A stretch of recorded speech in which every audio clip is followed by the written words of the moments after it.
Assalamualaikum. Welcome to my channel. How are you all? I hope you are all fit and fine. आज मैं लाई हूँ आपके लिए बहुत ही इंटरेस्टिंग सी रेसिपी। हम बनाएंगे बर्फ़ी के ज़रिए खीर।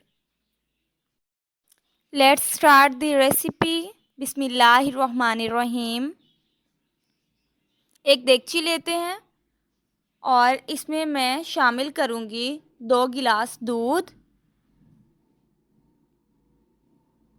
ऐसी ही इंटरेस्टिंग और टेस्टफुल रेसिपीज़ देखने के लिए मेरे चैनल को सब्सक्राइब कर लें और साथ लगे बेल आइकन को ज़रूर दबा दें ताकि मेरी न्यू वीडियोस के नोटिफिकेशंस टाइमली आपको मिल सकें।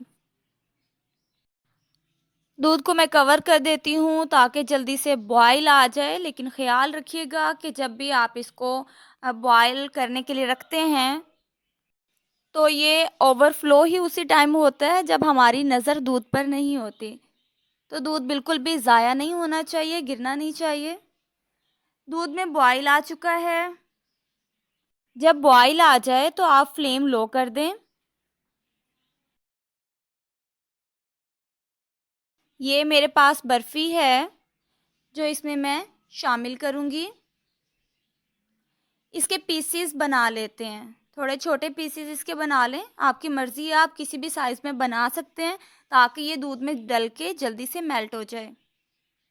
बहुत ही मज़ेदार खीर बनके तैयार होती है। यकीन करें, बहुत ही मज़ेदार टेस्ट होता है इसका और जल्दी से बनके तैयार हो जाती है।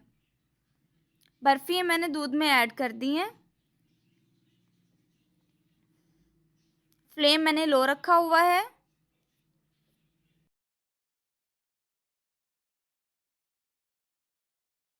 अब इसमें चम्मच चलाते हैं ताकि ये नीचे से लगे ना और जल्दी से मेल्ट हो जाए।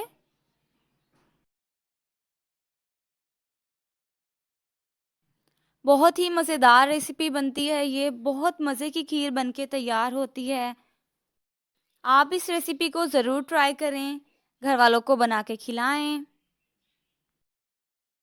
समटाइम ऐसा होता है कि कोई चीज़ ज़्यादा आ जाती है, अगर कोई इवेंट है तो बर्फ़ियाँ या मिठाइयाँ ज़्यादा आ जाती हैं और वो बच भी जाती हैं। तो आप इस तरह से ज़ाया ना करें किसी भी चीज़ को, आप उसको रीयूज़ कर लिया करें, कोई नई चीज़ उससे बना लिया करें। तो आप बर्फ़ी से खीर ज़रूर ट्राई करिएगा। अगर कभी बर्फ़ी बच जाए तो इस रेसिपी को ज़रूर बनाइएगा। देखें, बर्फ़ी बिल्कुल मेल्ट हो चुकी है और थिक भी हो गई है खीर। अब इसमें चीनी ऐड करेंगे। चीनी ज़्यादा नहीं डालेंगे क्योंकि बर्फ़ी में भी मीठा होता है, तो मैं 4 चम्मच इसमें चीनी के ऐड करूँगी। खीर पहले ही थिक हो चुकी है। अब मैं इसको 5 से 10 मिनट तक पका लूँगी।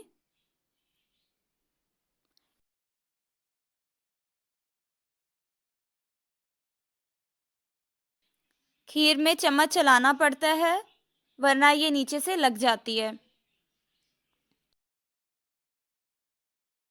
इसमें मैंने कोई ड्राई फ्रूट ऐड नहीं किया, इसमें वही मौजूद है जो बर्फ़ी में मौजूद थे।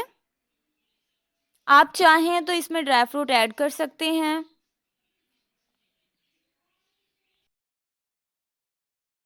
बहुत ही प्यारी खुशबू आने लग गई है।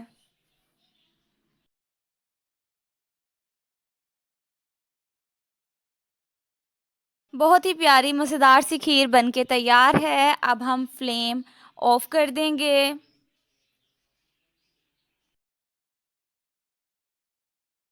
फ्लेम मैंने ऑफ कर दिया है। 5 मिनट के बाद मैं इसको एक प्यारे से बाउल में निकाल लूँगी। क्योंकि ये भी बहुत गर्म है तो मैं डायरेक्ट इसे नहीं निकाल रही।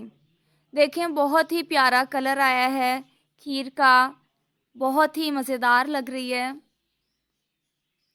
अब इसे इस बाउल में निकाल लेते हैं।